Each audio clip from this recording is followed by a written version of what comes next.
The Tape Never Lies Network. The tape never lies. Tape never lies. Starts now. Tape never lies. The tape never lies.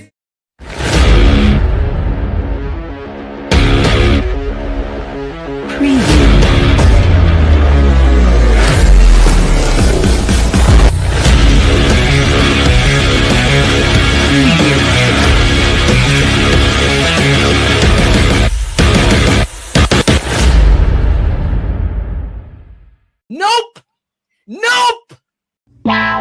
Draft Dr. Phil and the smartest man. Keeping it 100. Keep it 100. So chase greatness and start understanding that he's going to make everybody better. Tape never lies. I don't want to see your tape breakdowns if you cannot show me things that are negative about a guy that's on your current team. Hashtag chase greatness. Hashtag take that. Keep it 100. Because I'll make this one more time clear. Caden Whitlow, cut it. Keeping it 100. He is the best quarterback I have ever scouted on tape. The Chicago Bears select. Guess who's back? The two dudes that kept it real. Dynamic duo that you love, the smartest man at Dr. Phil. Breaking down the film, never a problem, kick it straight. Most shows focus on stats, we focus on the tape. We keep it in 100, never running east or west. We coming with that truth, cause that's what our fans expect. Cut off the fake and anchor, moving forward to be free. But don't you worry, Shane's got the dumbest tweets. It ain't no secret, Phil and Shane got some haters. But now them out stuck like the Jew and now and laters. Debaters, draws get kicked like Coach Tabor. Cuts had to be made, we added a barber moderator. Up and down, boys got you double checking. Sad sack strolling like a fool drunk texting. Flexing on the truth cause you know they'll never change. Real, recognize real, that's what you get with Phil and Shane. Give me some fucking names in 2 fucking games. Fuck a play or a captain, all of the up there. The tape never lies, the truth, you see. We laugh, we analyze, so there's no babies like Maybelline. Straight to the truth with acumen and facts. We got a stat nerd, but he's not just giving nerd stats. Car crash, big impact like trip sack. Every Wednesday night you got the smartest man Phil back. Now we know you're smiling like a fat kid with fun dip. We're back better than ever and we're keeping it 100. Keep it 100. Draft Dr. Phil and the smartest Keeping it man. 100. Keeping it 100. Keeping it 100. Draft Dr. Phil and the smartest man. Keeping it 100. Keeping it 100. Draft Dr. Phil and the smartest man. Keep it 100. Keeping it 100. Yeah, exactly.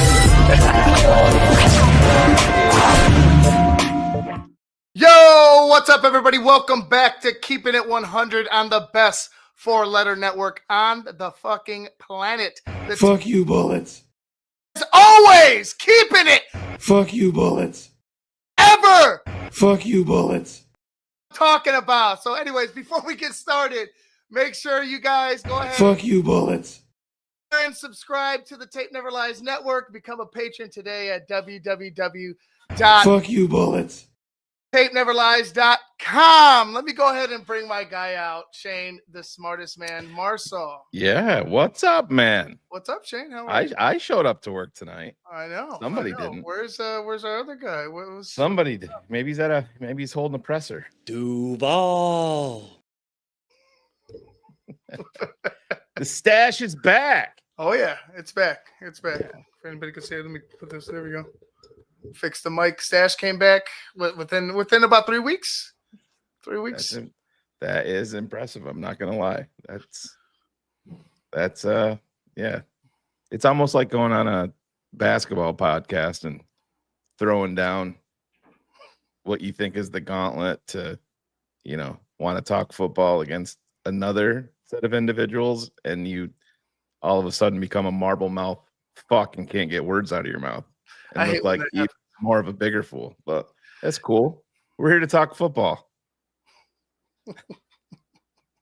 Let's go ahead and talk football then. Yeah. Actually, before we get started, screw the Dodgers and everything that they stand for. All right. Let me just get that off. That's why I wore it. Let me get it That's off. why I wore it. All right, let's talk football now. But Wow. yeah, no, I mean, going into it, I know we've done our fair share of scouting and our videotaping and cutting and breaking down at Bears Mob and everything, our Draft Mob and everything like that. But is there anything that has changed in your mind of how the Bears should maybe attack this draft? Is there something different in the back end of it? Do you have any type of I would say my biggest thing that I don't want to say really changed on, but one thing that I've come around to a little bit more is when the season ended and we just initially kicked off this process, I was pretty adamant about, running back at 72. And yes, Phil did get traded. We will have more on that here. We traded Phil for a soon. 5'4" running back. Yeah, So yeah. We're getting a little taller.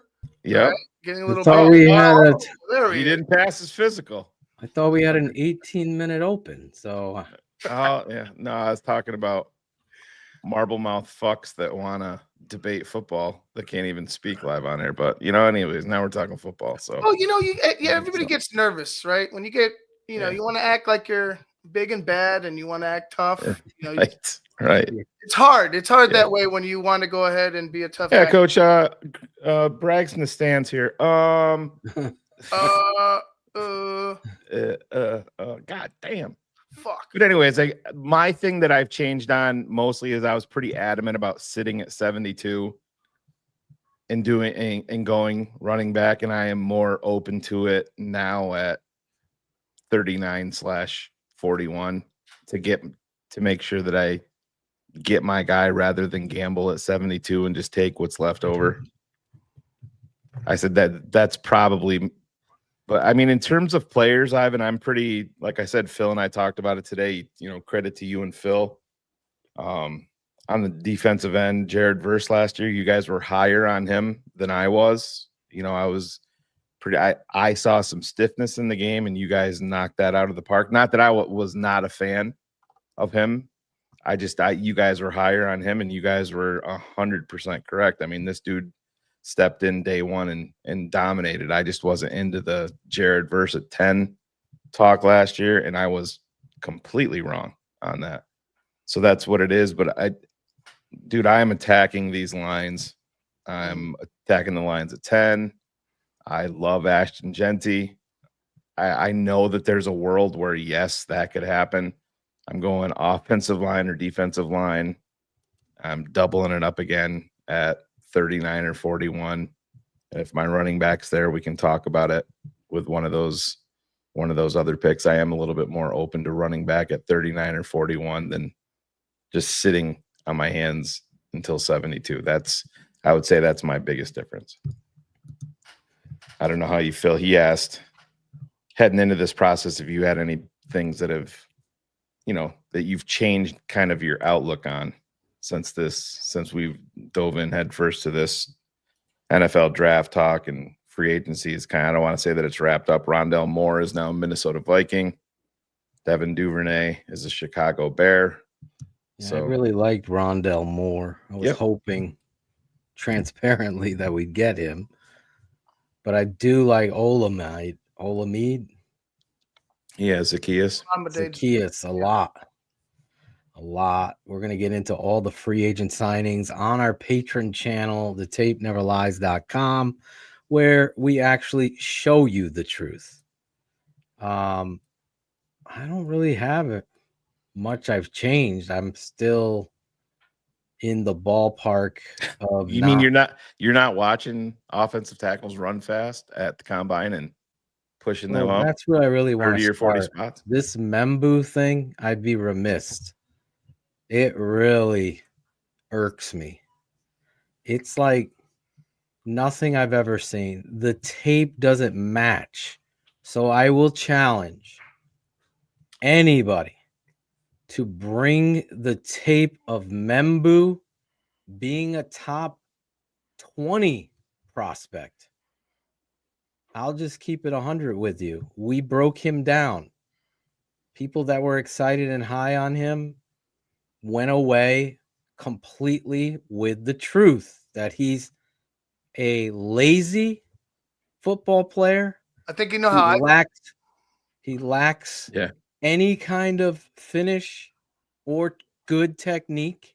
He loafs more than Charles Leno.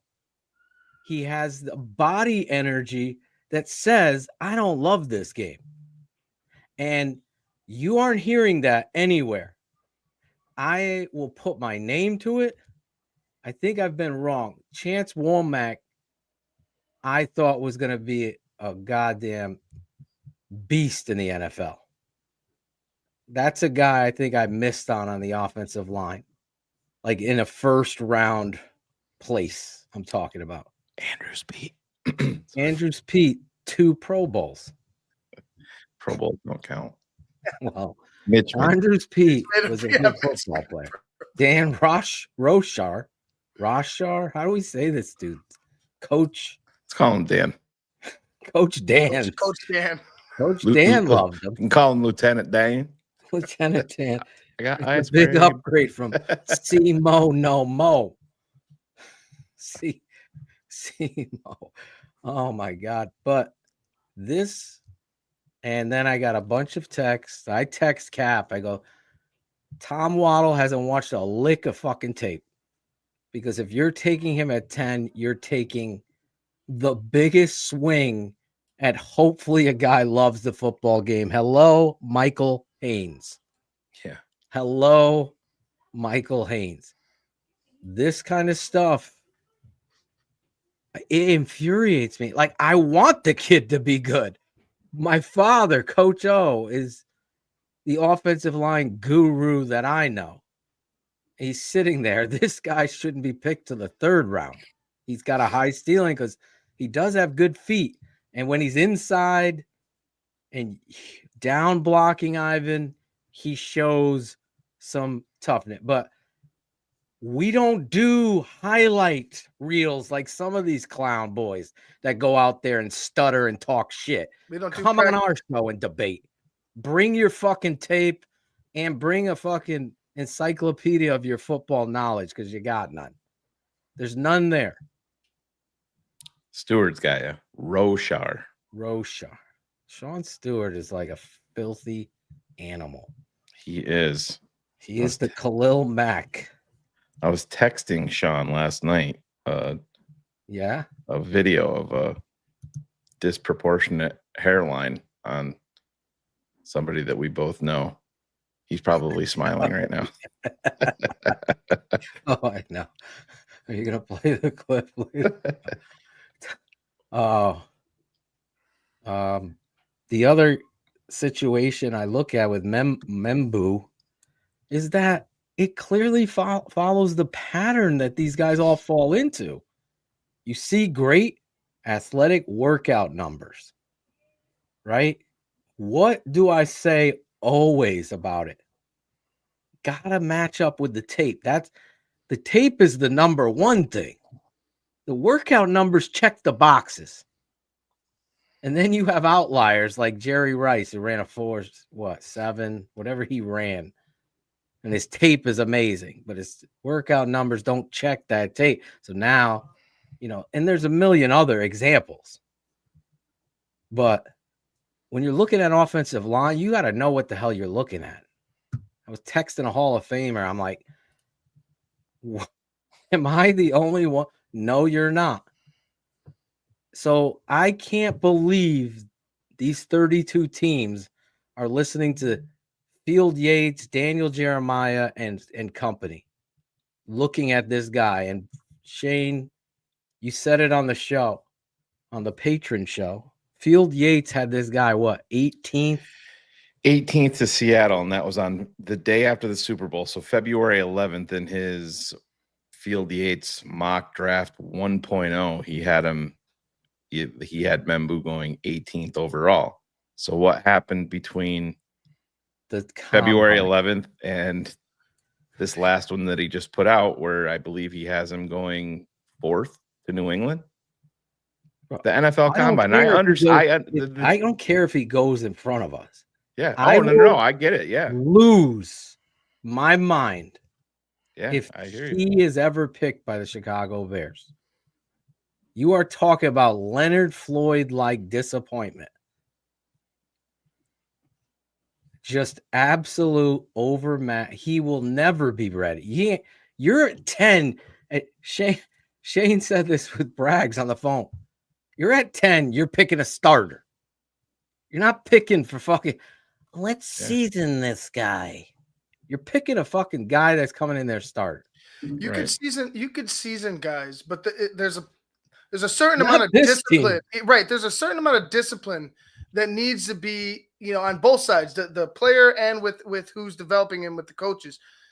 I don't know, like from seeing the tape, I don't know if you could correct some of this stuff. I mean, you would really have to go back. Why are you sitting? Why aren't you aggressively attacking while the play is still going? And it's consistent. He stops.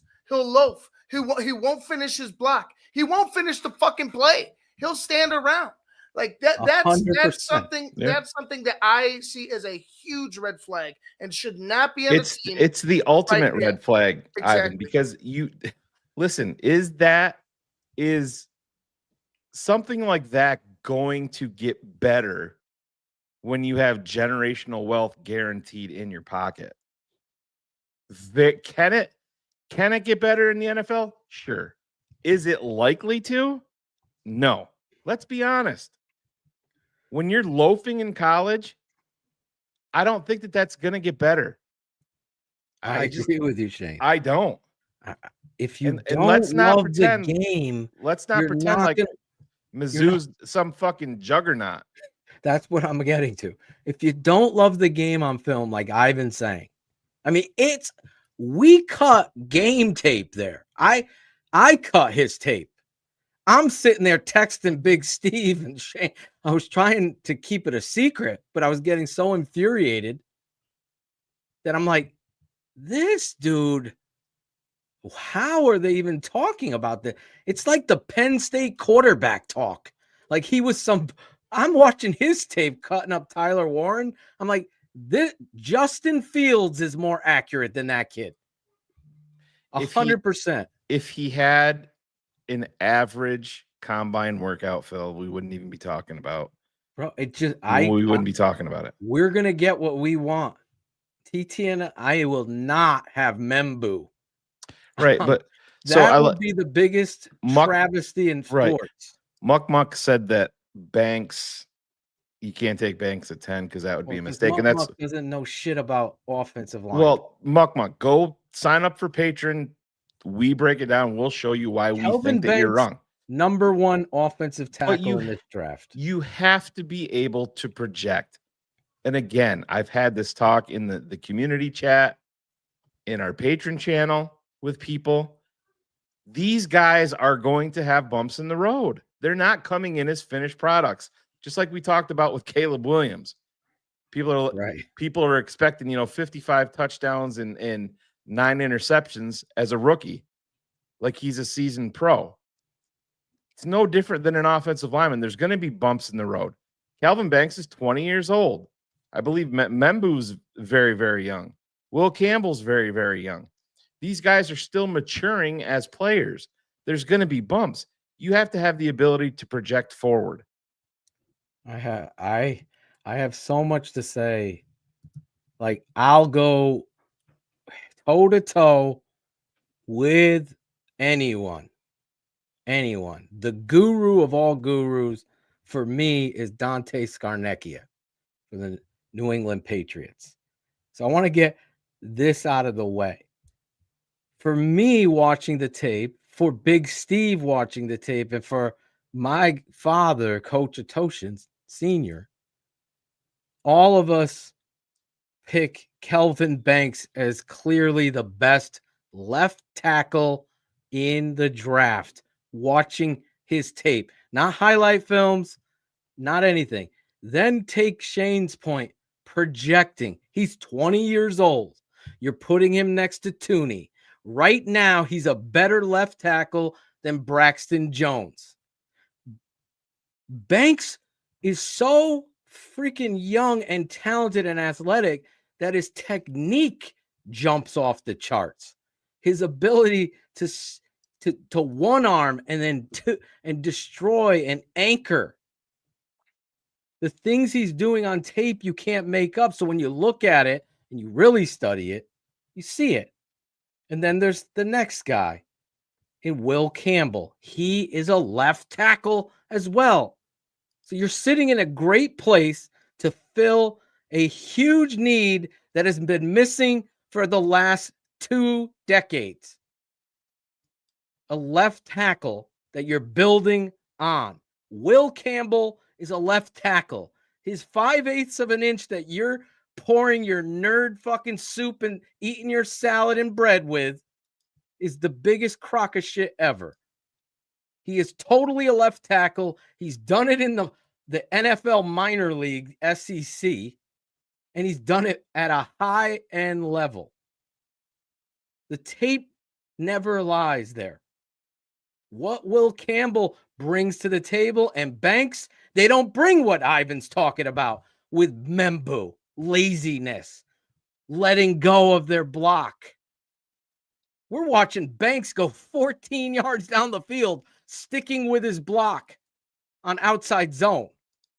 We're watching him go attack a corner. We're jumping out of our chairs, watching the athletic ability. Not only does he define who he's going to block on a freaking wide receiver screen, bubble screen, he fucking destroys the guy. How many times did he get out and try to get out ahead on a run play? How many times was he trying to continue the play? That's something that we didn't see with Membu. Continuing to play football through the whistle.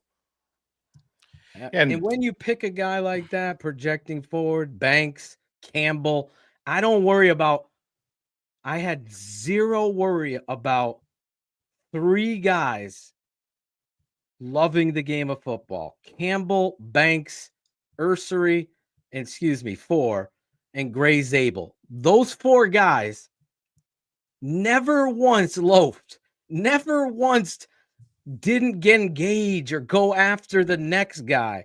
They just continue to block, stay on their assignment. And yes, there's always going to be those plays that they took the wrong step, or it's going to happen. But I want to get the last point out and then say everything you want. Yeah. Scarnecchia. They had a great interview here on the East Coast. I shared it with our patrons. They talked to Dante Scarnecchia, and he talked about the bullshit that is arm length. Arm length only matters when you have a shitty tape. When you have a shitty tape, but you have a big prospect who's got really long arms, why is this tape shitty? When you got a shitty tape and you got short arms, you're not even talking about drafting the guy. So there's where it matters. That's it. So when you got a great tape, which Will Campbell does, and you have short arms, you don't give a shit because the tape shows you 5/8 of an inch when he's and your defensive line, he's getting his hands in there. He's not missing. Nobody's destroying him and walking him back. So, Ivan, what is our starting left tackle, Braxton Jones? What's his arm length right now? It's pretty big, right? 35 inches, something like that, right? How many times have you seen him get pushed all the way back into the lap of the quarterback? A lot of times. Why aren't those big arms helping him, muck and fuck over at the other place talking shit? Little fuck. Because he has no technique, toughness, and he doesn't anchor well. He doesn't have the feet. Will Campbell, how many times? 35 and 3/8 were 35 Braxton and 3/8. Jones. Yep. As a 5th round pick, starting. People want to praise that. Throw pom-poms. Get the Honey Bears back, too. It's pathetic. The tape shows what you do. You want to move someone into guard? You could do that. Oh, you can always do that later. You see it all the time. But there is no doubt, based on the tape, I get so tired of these national, like Matt Miller, who the same guy who told me Derrick Henry's a fullback. He's got a platform. He's got an agent. He kissed some ass, went to a Diddy party, whatever. He's on ESPN now. And he still doesn't know dick about fucking what is tape are you watching, bro? Any of them. Bring the tape of Membu, not the highlights. Let's watch some tape. Let's watch what Alabama did to just boom, threw his ass down like he's a little bitch. Yeah, let's take him. Oh, we suckered those Bears into it. They fell right into it. They got the next fucking, what was his name? From Wisconsin? Gabe Carimi. Gabe Carimi. We got another Gabe Carimi here. Oh, he's big. He's pretty athletic. What's his tape say? Come on. I pray that I don't care if he goes in front of us. I have no problem. Watch it. Watch what he does in the league. It ain't gonna change, as Shane said. It ain't gonna change. It's pathetic. You want to argue about arm length? Come show me the tape where Will Campbell isn't doing. And listen, I came into this. Will Campbell's number one. After watching all these guys, Banks, you can't get it out of your head. Even Ursary, he's not talked about at all. He's 30 times better than Membu. Like, it's not even close for me. What round was Cooney picked in? The 4th, 5th round pick? Yeah, I think so. These guys get paid later because people miss on them. And yeah, it gets me fired up. It really does, because it's just pathetic that we're out there feeding this to a nation. And a Bears nation needs to be more educated. But you got these guys regurgitate. You know what? I think I'll take Membu here swiftly. I'll swiftly Third draft round. him. 15th overall in the 3rd round. 3rd round. Now he's the best guard in football. Right? But that's the thing, Phil. And you see it every single year. If you go back, and we have the ability to on these shows that we do, we can go into the chat and the live shows that we do, or the watch parties or whatever, and people getting upset that the quarterback is getting hit, that there's no rhythm to the offense. And yes, big part of that is coaching, but nobody wants the quarterback we got to get offensive line. We got to get offensive line. We got to get offensive line. Then when it comes time in the draft, there's so many people that want to go away with it because why? They're intoxicated by touchdowns and 100-yard rushing games and big, 60-yard bombs up over the top by a wide receiver. And at the end of the day, the Philadelphia Eagles showed you why the offensive and defensive lines are so ridiculously important. And you can still have the amazing offense like Philadelphia does. But it all starts up front. Do you have a question mark at left tackle? Yes. There's people in the chat asking, are we going to cut Karan Amagaji? Why? No, you're not going to cut him. You're not writing him in as a starter and saying, oh, we drafted him last year, so he should get he can compete. Absolutely. You're not writing him in the depth chart in ink and saying he's left tackle, got to go beat him out. No. Braxton, you're going to compete. Karan, you're going to compete. If it's Will Campbell, if it's Calvin Banks, whoever they draft at 10 at the offensive line, you're going to go out there and you're going to compete. Now, what are you going to do to make it easy on them? Nothing. We don't do that here. Right, Ben? Exactly. No, it's supposed to be hard. They're going to screw up, just like your head coach said. This is supposed to be hard. The bullshit that Flus said, get your track shoes ready, all of that nonsense that meant absolutely nothing. Same shit that Nagy did. the only thing that can stop us is injuries, right? No, you can stop yourself by not being prepared. And I'll tell you what, if Ben Johnson goes out there and does the same fucking thing, then we're right back in the same boat. If he's a big talker and doesn't go out and have a competitive camp where these guys are getting calloused, like Matt Nagy said, we're going to be in the same fucking boat. Go out, draft on the lines, please.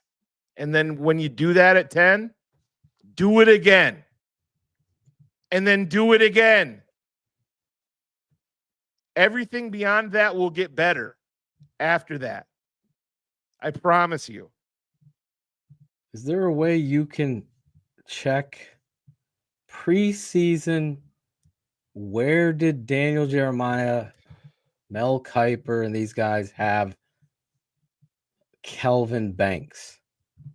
I guarantee it was Will Campbell and Kelvin Banks at the top. Then watching Kelvin Banks's tape, it just reiterates that. So my huge conspiracy question is, how do you, it is very fair for Shane, Ryan Poles, any GM in the NFL to look at Stewart's production versus Stewart's combine, the DM from A&M, and say, how do you take this guy at 10? You're projecting those athletic traits and talent. You have to watch the tape of him. You can't. Oh my God, that guy's a beast. So when I hear some of these guys, and I used to really like Field Yates and Daniel Jeremiah, but the big red flag pops up with Membu. Like, Membu may be a top back end of the draft type of pick with a high end.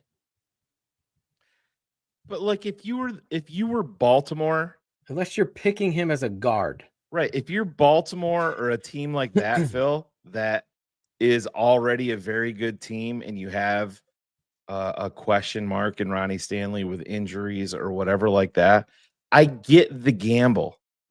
I get it. I don't understand it for the Bears at 10. I just don't. Not you with can't that, sit down dude. and show me that the tape is better. You I can't. even hopped on the show, like went on a 5-minute tirade rant, and then he disappeared on the patron show because he was so fired up with Membu. And I'm the same way. Like, if you were to tell me, like, maybe it's just me, I just want to, I don't agree with anybody that says there's no offensive line talent in this draft. I'm like, Connerly, first round tackle. Campbell, Banks, Simmons. Simmons is better than Membu by far. My guy from Minnesota.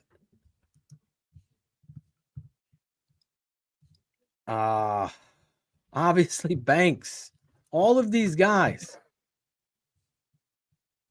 The kid from Arizona might be better than Membu on tape. Oh, Big Jonah from Arizona? Yeah. Ray Zabel is better than Membu. He is, in my opinion. I think Gray Zabel is, I wouldn't say he's, as a player, as a football player, yeah. I think Gray Zabel is just a better all-around offensive lineman, period. Than 100%. And not yeah, right. That's what I mean. Not as a specific tackle, but just an overall lineman. I think he's better. Yeah, I agree with you. Like, that's what you need to do as the Chicago Bears. You don't draft potential or a guy that jumps out of a pool. You draft the tape of it. You draft that. And they have not done that. Look at Velus Jones. What his tape was based on potential, time, speed.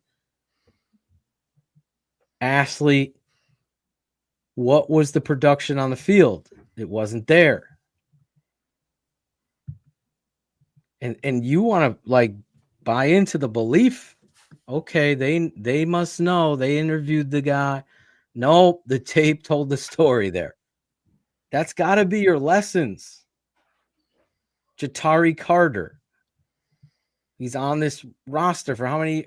They identified him. We got big plans for. Nope, Jatari, nothing. This is the stuff that's got to stop. You got to take off elite offensive linemen up at the top. And I'm sorry, if the nerd boy John Wood and his company that he works for don't see it, that just reiterates it for you. They wouldn't know an offensive lineman if it hit him in the face. No, they need analytics and stats to back it up. I mean, that's all that's it. They're 100% not watching tape. They're not watching a lick of tape. I'll tell you, like if John Wood was breaking down an offensive lineman, he's looking at the NFL Combine numbers. He's looking up his RAS score, and he's going to say, "Oh, this dude can't play because his arms are too short." That's the end of the story, right? And it is pathetic because they're quoting these guys. Oh, yeah. Bring your tape of this. Show me consistency. It literally took what 10 minutes? I want to say like 20 plays. And everybody was like, oh my God. Oh my God. What? Like the tape never lies. Or for some people, tape don't lie. Whatever. It's just the reality of what it is. There's plenty of fish in the sea, but do you want the truth? Or do you want to just sit here and pretend like Skoronski's the best offensive line prospect you've ever seen in your life? Wah, wah, wah. No. Why does Katie Crow know more than Muck Muck? That's what I want Ivan to break down. Good on you, Katie. The last name Crow. I mean, Muck Muck was going for the trenches, just not the right guy in the trenches, in my opinion. What was he? Who was he going for? He was just bringing up the Membu. That's pretty much what he did. He just brought up. He said that he would take Banks at 20 or later, but you can't take him at 10. And what are you talking about? In this draft, if that's the case in this draft, it's essentially the same pick. Dude, I don't. You can draft somebody at 10, or if you can draft them at 18 or 20, you can draft them at 10. It's because you've become so conditioned to these mock draft generators and these quote unquote experts telling you where these guys should go. It just doesn't work like that in the NFL. Do you think that Ryan Poles or Ben Johnson or any general, Howie Roseman, the guy in Detroit, do you think Brad Holmes, do you think any of them give a fuck what Cynthia Freeland or Daniel Jeremiah have a player ranked in their fucking mock draft? Cynthia Freeland's doing this now too. She does mock drafts, yeah. Well, and to her case, she had a mock draft on February 7th and had Membu at 14 overall. I want someone to find me. I guarantee if Field Yates was on here and I said, Field, you don't see Membu quitting on plays? Well, yeah, I mean, but he's got to no. Biggest outlier, biggest is love of the game, effort, determination, especially at that position. especially at that position. I mean, anybody who's drafted a bust in their career as a GM will probably come around and say he just didn't love the game. You look in the mirror. What was her name? Katie Crow? Katie Crow? Katie Crow? I think. Katie Crow will tell you probably as well. Look in the mirror, and every single one of us knows somebody in high school or college that was like, wow, that person is an amazing athlete, like unreal. But when push came to shove and they got in competition with other amazing athletes, their work ethic, their effort towards their game, what they do when no one's watching, do they work out? Do they better their craft? Do they watch tape? Do they get in the playbook? Do they work hard? Well, it only takes me 5 minutes, 5 to 10 of tape to say Membu might be the nicest kid, and there's no questioning his athletic prowess. But I certainly will bring tape to Daniel Jeremiah, Field Yates, Mel Kiper, Matt Miller, and say, okay, let's break this down together. And I'll bring my boy Steve Edwards, Olin Kreutz, and my dad on the other side of the table. Let's all watch this together. And guess what happens? Membu gets drafted in the second round. That's how much I know is right. So the complete opposite of what is being said, I'm telling you. And of all people that I should give a shout out to is Mike Greenberg, because he's the only one that said to Field Yates' face, like, and Mel Kiper, are you sure that you're not worried and concerned that this guy moved up because of these timed numbers at the combine? Does it concern you? Well, I always had him highly ranked. Yeah. No. And I want to see the flaws on Kelvin Banks. Show me them. Because I'm looking at a tackle prospect that's 20 years old doing what he shouldn't be doing at that age and looking absolutely dominant, and people want to move him to guard. I heard Mel Kiper say it while I was at the gym today on his podcast or whatever the fuck they're talking about, mock draft. I'm like, oh my God, just draft Kevin White all over again. Look at this guy reading my mind. So here let's have some fun here.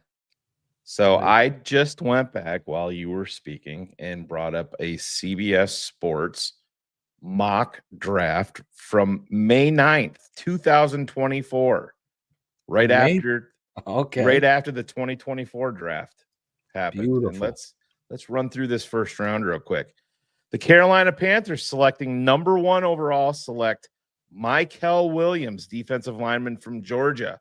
The New England Patriots coming in at number 2 go with offensive tackle Will Campbell from LSU. The Washington Commanders drafting number 3 overall take Will Johnson, the corner from Michigan. Deion Walker, the defensive lineman from Kentucky, goes number 4 overall to Denver. The 5th overall pick, offensive tackle Kelvin Banks Jr. Oh, wait. Texas. Oh, it gets better. Buckle up. The number 6 pick, quarterback Carson Beck at Georgia, now in Miami. Didn't come out. We'll let it slide. 7th overall pick, James Pierce, defensive lineman from Tennessee. Number 8 overall in the first round, Minnesota, Travis Hunter. 9, Vegas, Shador Sanders. New Orleans, number 10, Luther Burden III, wide receiver from Mizzou. 11, Seattle, Harold Perkins, linebacker from LSU. The Tampa Bay Buccaneers get Cam Ward at 12. Benjamin Morrison, the corner from Notre Dame, goes to Indy. Nick Scorton from Purdue, the linebacker, goes number 14. Well, he's in Texas A&M now. Yeah. Yes. Right. But this at the time. Yeah, I got you.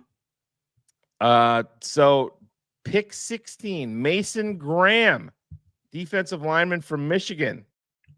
The Chicago Bears trade up to pick Walter Nolan at 17.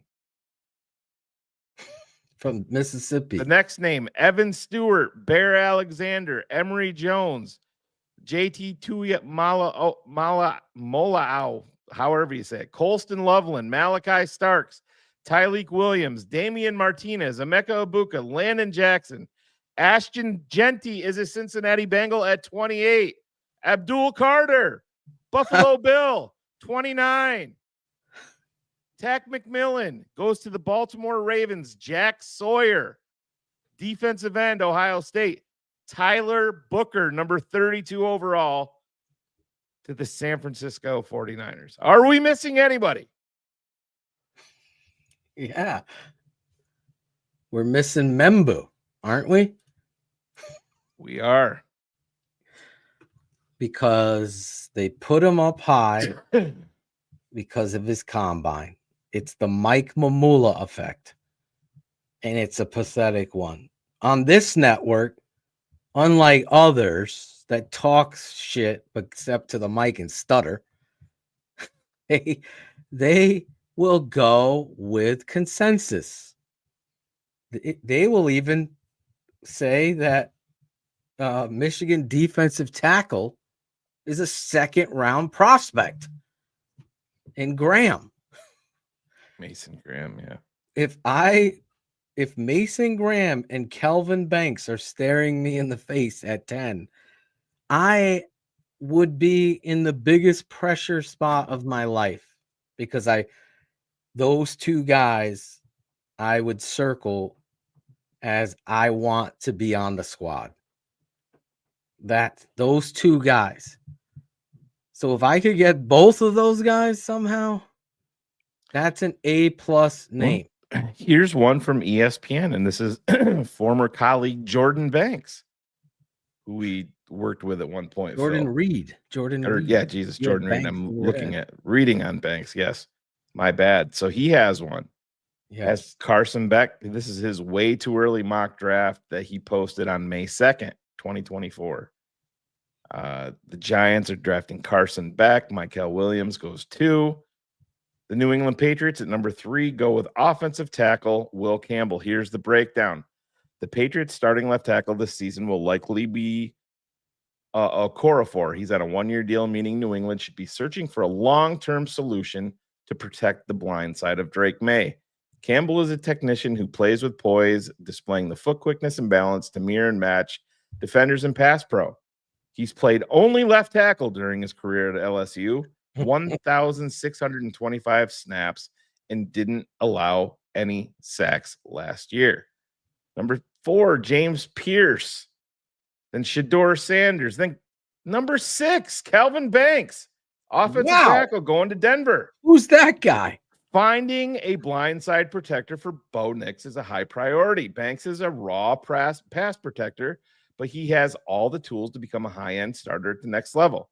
He has played on the left side since setting foot in Austin, almost 1,800 snaps, and has allowed 2 sacks in 2 years. I think Banks is even more impressive as an overwhelming run blocker. The Cardinals, Will Johnson, Mason Graham goes 8, Abdul Carter 9, Luther Burden 10, Travis Hunter 11, Quinn Ewers, Benjamin Morrison, Malachi Starks, Patrick Payton, Tech McMillan, Denzel Burke, Emory Jones, Deion Walker, Nick Scorton, Ibuka, Loveland, Perkins, Sutton, Stewart, Isaiah Bond, Tyler Booker, Ashton Gillette, Landon Jackson, Kenneth Grant, Walter Nolan. Who are we missing? Anybody? Can't stand you. Can't stand you. I mean, it doesn't take a rocket scientist to see there's someone missing. His name is Mambo. Tell him, Jerry. I mean, everybody needs a Mambo, except the Bears. It's so pathetic. I don't know, Colin. I don't know what you're I don't know what you're watching. I don't. I just don't. That's like one thing that when I've watched Will Campbell, I've never written down ever, not one time. I don't. Well, he says is, you ask me. So maybe is.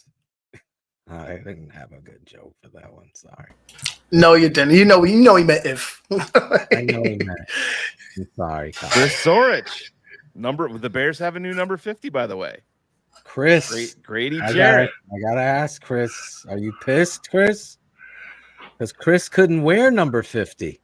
He could not wear. So what number did Chris wear? 97. That's right.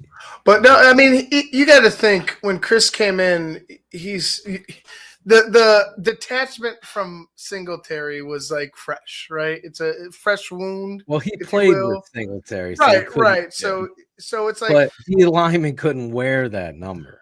You could have wear those 50 numbers. No, you could. No, I don't think they could. When wear did they 50. change? When did they change? No, they couldn't wear 50. They let a defensive end wear 55 and 56. Huh. But I don't remember. Wait, could they wear? Could D tackles wear 50 numbers back in the 90s? I don't think there was a restriction. Maybe you're right, Ivan. I might be wrong about that one. Somebody might have that, but they did change it because now, like, if you saw Josh Sweat go from 94 to 19, but that's only because he's designated as a linebacker. Linebackers can go 0 to 59 and then 90 to 99. Defensive linemen can't. Yeah, they have some rule. Someone shared it today. Muck said he's an average player. Really? But based on Muck, go just listen. Let's do this. Let's just talk.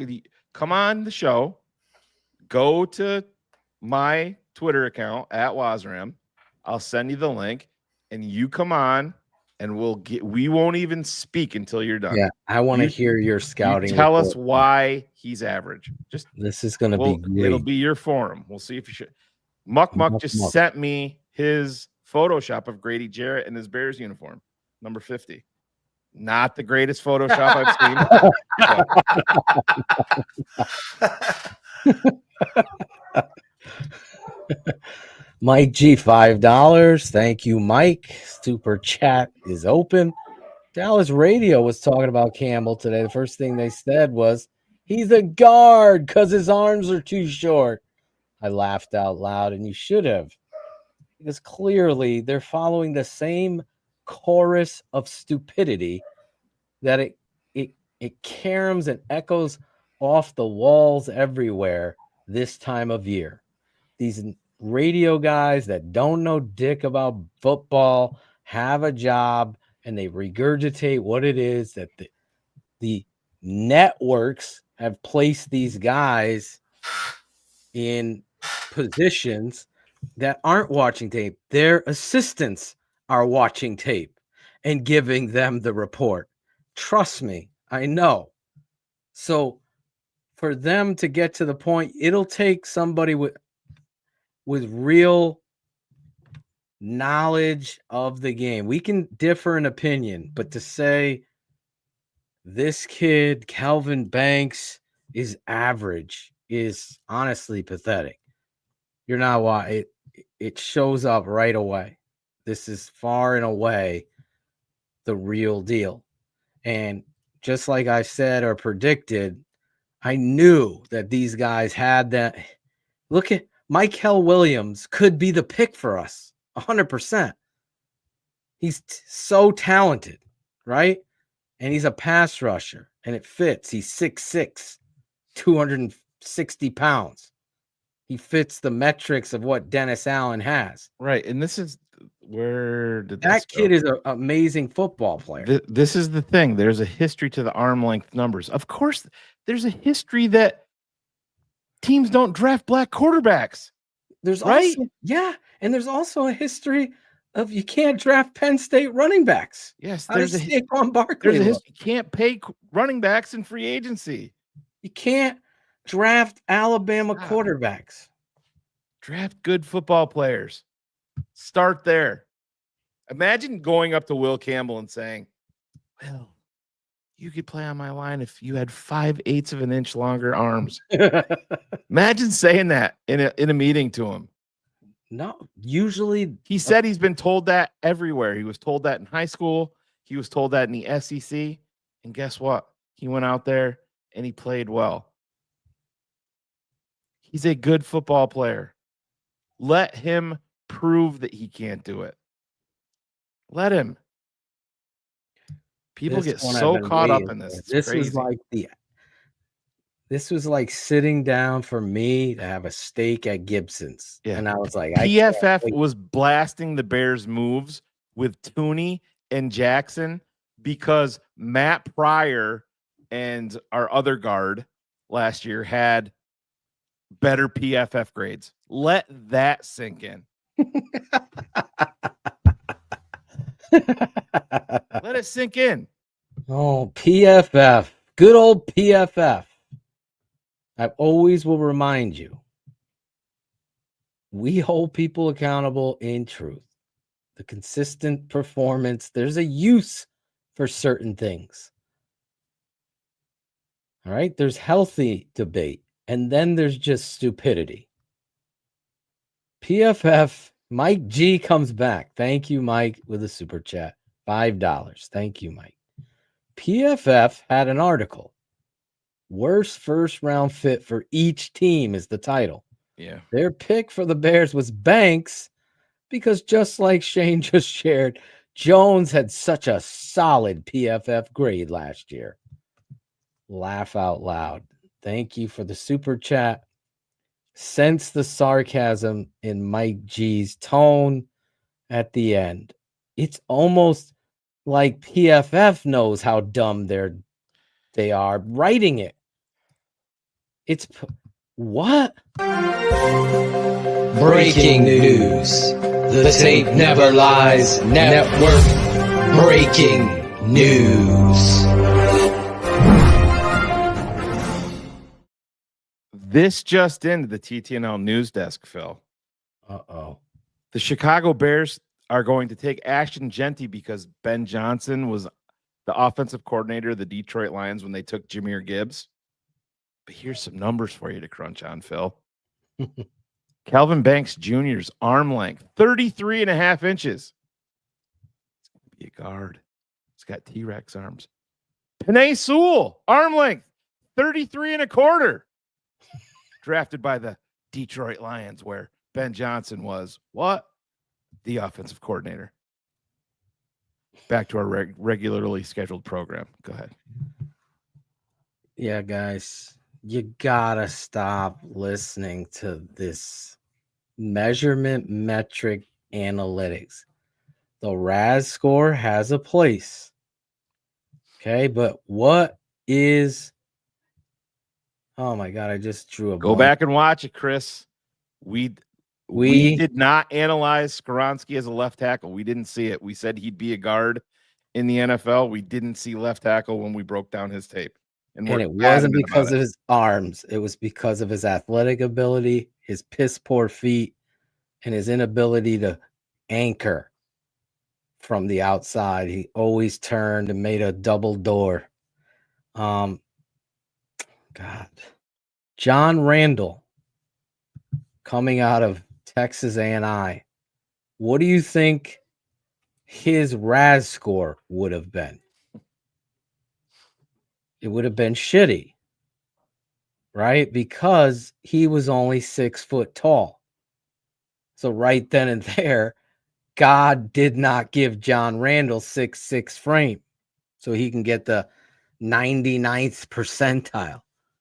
So I love the Raz stuff. I think it has its place. And the guy who created it deserves credit. Math bomb.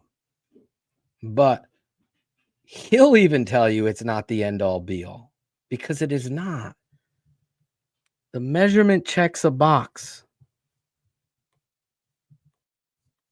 I'm watching a clip from Pat McAfee show. And they're guessing with Daniel Jeremiah on how fast Milrow is running. And both Daniel Jeremiah says 4.49 and Pat McAfee's at 4.51. I got it 4.51. Well, the Alabama scoring team has it at 4.37. Right? Great. So now we're what? Great. Oh, that's a right. So now we're going to talk about him as a first top 10. Somebody take him pick. in the top 10, please do it. Like Membu, he's going to go in the top 10 because he ran a 4.37 and he's the fastest quarterback since Mike Vick. Oh, Yeah, he beat your boy, Justin Fields. So this kind of stuff needs some perspective on it. It just really does. Colin, we broke it. Colin, sign up become a patron. Become a patron. We broke it all down. We it's right above Shane's head, right there. We talk about it. You can't deny it. Show the good, the bad, the ugly. Ask Logan. Logan probably isn't watching because I've seen his takes have been poor. He needs to watch more. Patron. But ask we break down all these guys. Ask Kerry Franklin or Jose Torres or Brian Crow, who's got to be related to Katie Crow. Both Crows. Have you seen the new Crow movie, Shane? No, I have not. The old one was awesome. Haran will tell you, Skoronsky, I wasn't as fired up as I am about Membu because Skoronsky was a hell of a lot better offensive lineman. He blocked to the whistle. He gave effort. He didn't quit. When I see that, guys, oh my God. And if anybody watched the deleted Draft Dr. Phil's Tape Never Lies from 2015 and on that Aldo deleted from YouTube, you would know how fired up I get with offensive line effort. You have a job to do. You are an amazing athlete put in a position. It's $10, Jeremiah. It is $10 now. I don't want to make any jokes, any political jokes. But this is actually a great point. Aaron Donald slid. He was beyond 10. Didn't he go like 13th? He went one pick before Kyle Fuller. The Bears took Kyle Fuller. I think we went. Wasn't it like 13? Didn't we get Kyle Fuller 11th and he went 10th? No, I don't think so. I thought we were like 14. Maybe. But anyways, 13 might have went 12. Yeah, whatever. But right in that range. But that's the thing, and this is why I talked to Phil about this earlier. Point. I'm not going to be shocked when Mason Graham is staring the Chicago Bears right square in the face on draft day, because teams are intoxicated by what people in the chat are talking about. Measurables. And they overlook good football players because of it. 5/8 of an inch, you can play here, but not here. Did it affect them in the SEC? Sure didn't. I'm sorry. This guy's watched about 7 highlights with his pup and is talking about tunnel vision. Yeah. Well, he's junkie. He's repeating what he's Where is your tape? Show me your breakdowns of this. Bears junkie. Muck didn't send me the Let's bring DM. Bears junkie. Pop into my DMs on at Wasram on Twitter. I'll send you the link, and we'll give you. You can explain to us why our tunnel vision is not valid. Don't put the comments in the chat. Just come on and talk about it. Show us and tell us why we're wrong. It's not that hard. Oh my God. You got tunnel vision. Junkie's got tunnel vision.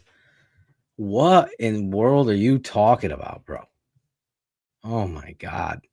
It baffles me. It baffles me. I always go back to the 2013 draft. Go look at that draft. Tell me about it.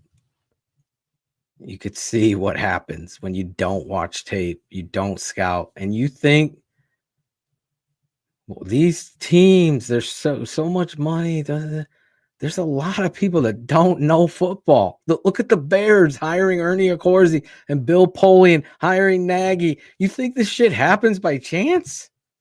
There's a bunch of idiots out there that have money and friends, and they help out this friend. He knows, and they're afraid of the truth. It happens at all jobs. It happens everywhere. We do. Phil and I are both big fans, and we're gonna break him down. He's very raw, but he's very early in his football life. He could be the Max Crosby. You're damn right. The never-ending effort. I would love this dude on my team. Love this dude. See, I was right. And Anthony Gordon, Sean Stewart, I would say Jeff Burton. Bullets is way late. Those guys are always quick. Logan, no. He never gets it quick. There's the Funkster Jones. He's probably watching the show in a Von Dom split. Right? Look at him giving us a shout out. Thank you, Funkster Jones. See if Muck the General. He's at work, he said. Muck did. Not the worst excuse I've ever heard. He's working really hard. Muck ain't coming, and either is Clown Boy what was his name? Bears Junkie.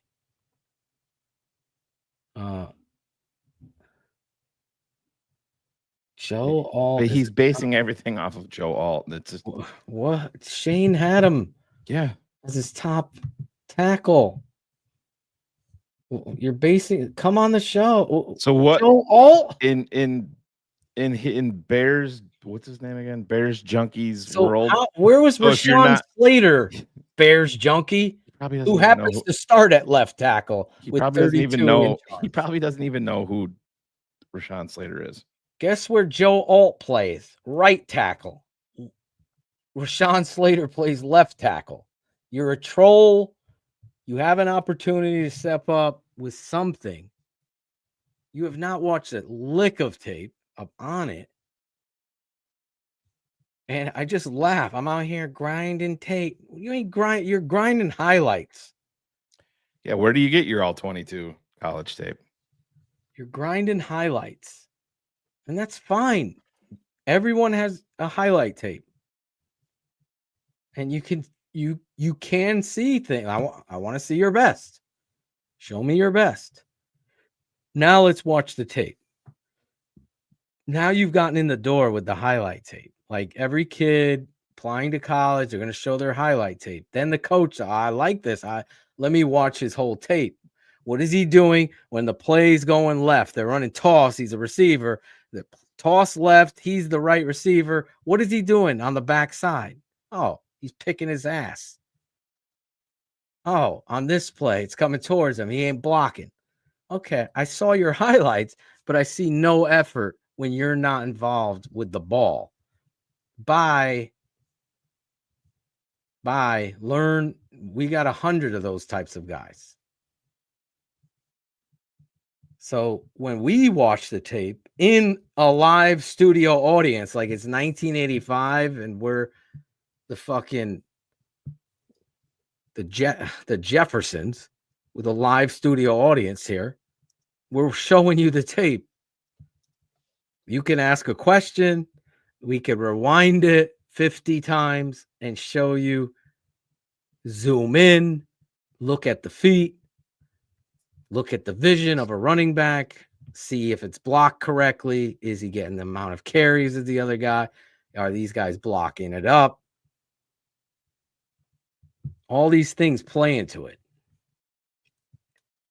So for us here at this network, it's just really important that, and again, we're going to love the debate.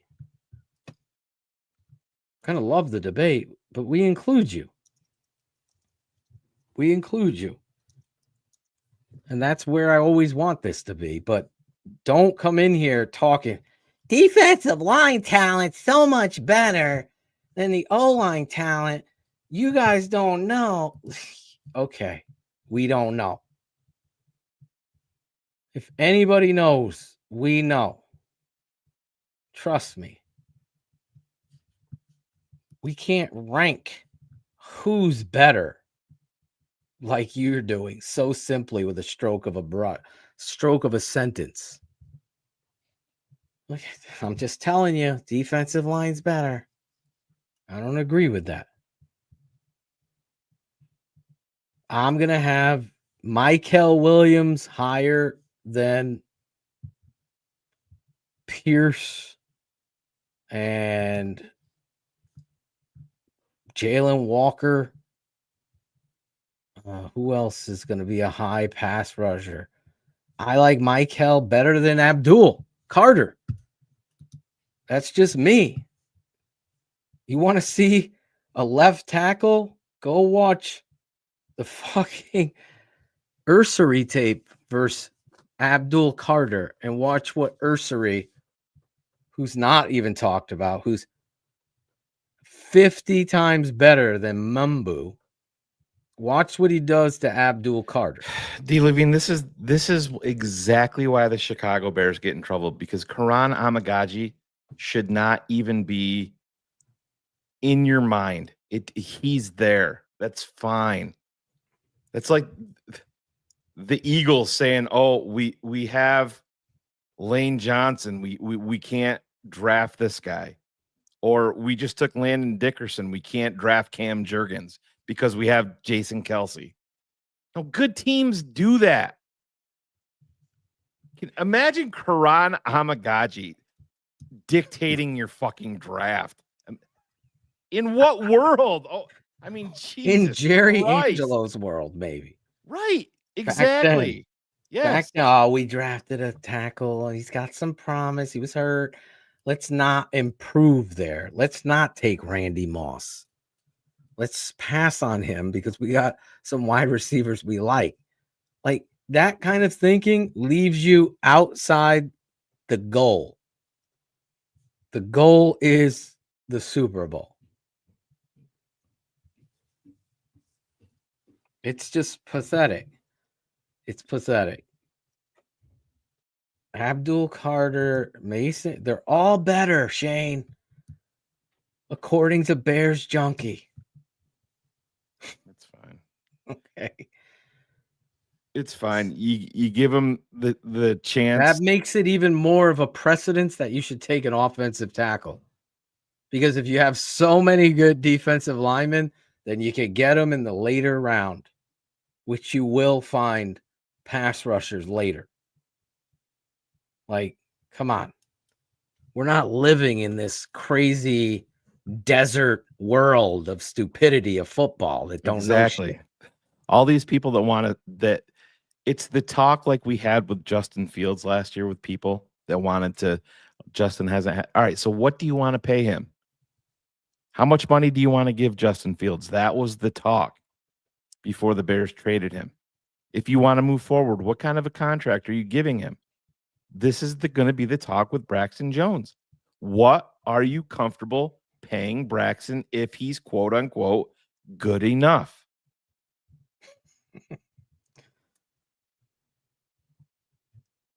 What are you willing to pay him?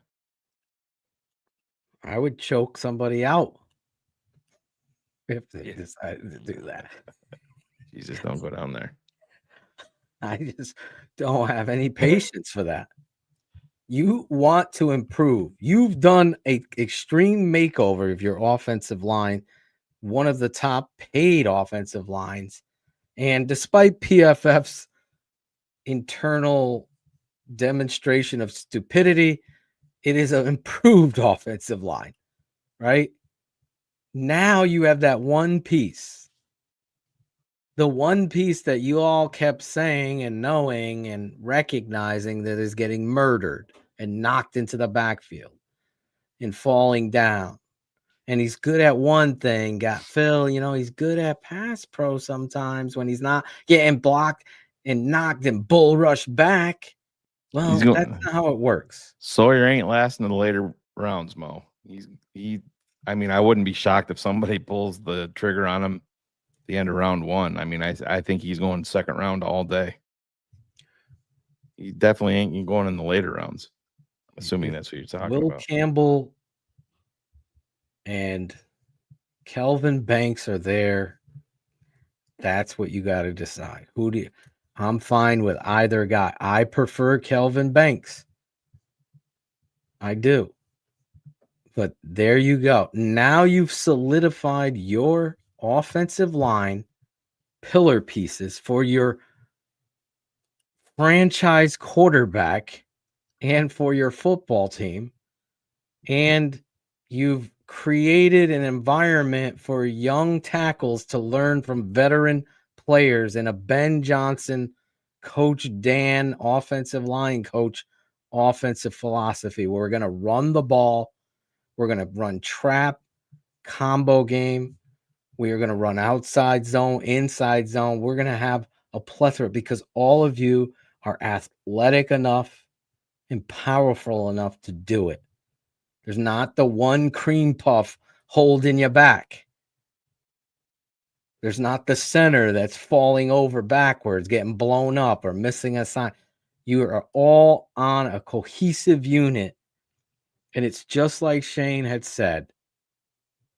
You look at what the Bears have done. They failed there. You don't start playing this game of let's draft need. Let's draft the best. Let's draft the guess. No. 9th pick, 10th is coming up. Who do they take? Now you have your plan. And it should be, in my opinion, it's pass rusher or offensive tackle. That's it.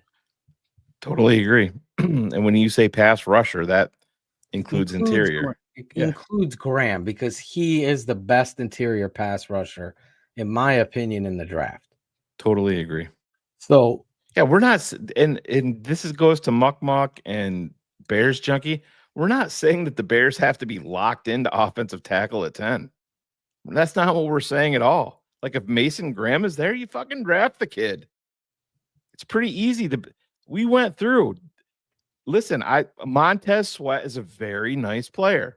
Is he an elite pass rusher? No, he's not.